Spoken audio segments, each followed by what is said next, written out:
feelings I had of the ending of Yesteryear. Number one, the ending of this work provides no resolution. There is no neat narrative satisfaction, and I don't mind that. I'm not always chasing a happy ending, but this is magnified by the abruptness with which this book ends. This is a story that builds and builds, and I found the pacing magnificent. I was obsessed with the ugliness of so many of these characters. Then, like a rug ripped from under your feet, that is where it ends. It is abrupt. There's such a sense of propulsion and pace, especially from the satirical aspects of this work. But when that ending and that twist comes, I felt like it fell short. And as a result of point one, this brings me to point two. Many of the character arcs feel staggeringly unresolved. I was left with so many questions. There are peripheral characters that we never really see again. And I had so many questions. And the aftermath of certain social media faux pas.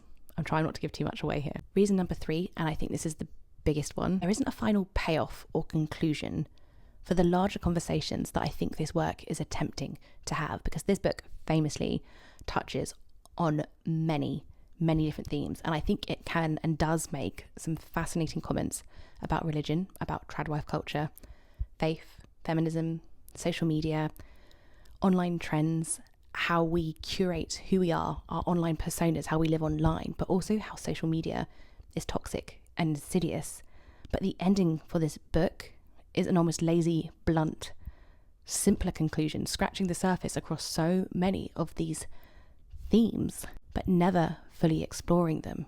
We never truly get a payoff, and I am still left wondering what this book was trying to say. And if you think you have any answers about those themes, do let me know. This brings me to point number four. I don't feel like maybe the final third, the final quarter of this book matches up to that initial tour de force. I thought this novel was incredibly well written and so promising, and I really enjoyed the first 2/3, but there is such a lower sense of energy. The ending is strange, and it kind of undid everything that I enjoyed about the initial 2/3 of the book.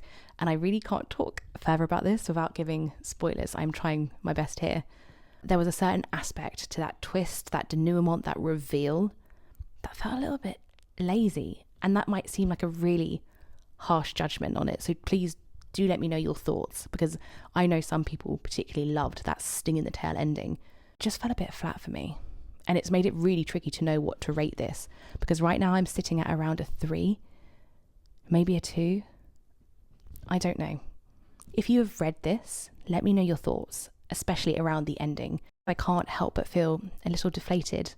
Maybe I'm overthinking it completely and you entirely disagree, and this is your top 10 book of the year. But let me know your thoughts, and I'd be happy to chat with you in the comments. Happy reading.